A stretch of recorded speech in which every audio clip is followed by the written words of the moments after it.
m'appelle Vittorio Serio, je suis ébéniste, créateur de mobilier.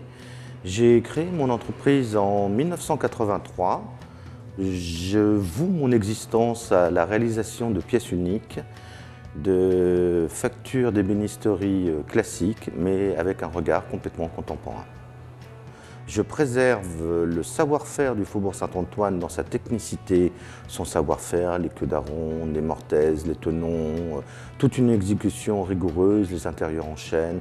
Et j'apporte à cet élément classique toute une vision contemporaine avec un positionnement dans le monde de l'art, du mobilier actuel. Ça veut dire que j'ai dépassé le stade de la réalisation d'un meuble.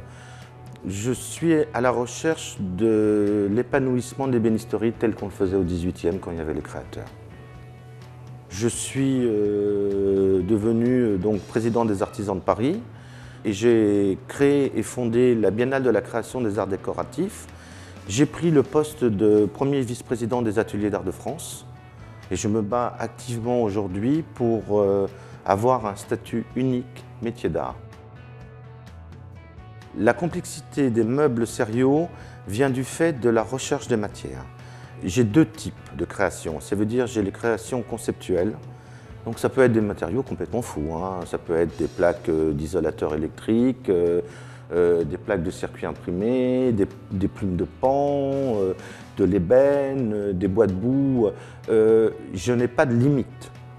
Et après, j'ai les deuxièmes types de créations Serio qui me sont imposées par la matière. Elles viennent toutes seules. Je trouve un élément qui est magnifique et je me dis ça doit être ça. Et je le réalise. La plupart de ma clientèle est américaine, suisse, allemande. Ils viennent chez moi chercher ma façon et ma vision de l'ébénisterie contemporaine, mais ils viennent chercher aussi d'autres personnes. Ça veut dire que l'artisanat français est une vraie ressource nationale qu'il faut maintenir. Depuis 1983, j'ai formé exactement 33 apprentis. 17 sont à leur compte aujourd'hui et je continue à former en moyenne 1 ou 2 apprentis par an. C'est un acte de création. Comme on est capable de créer un meuble, de créer un objet de son esprit, on forme aussi une âme, on transmet. Ça veut dire qu'on donne la possibilité à d'autres de continuer ce qu'on pense qui est bon pour notre métier.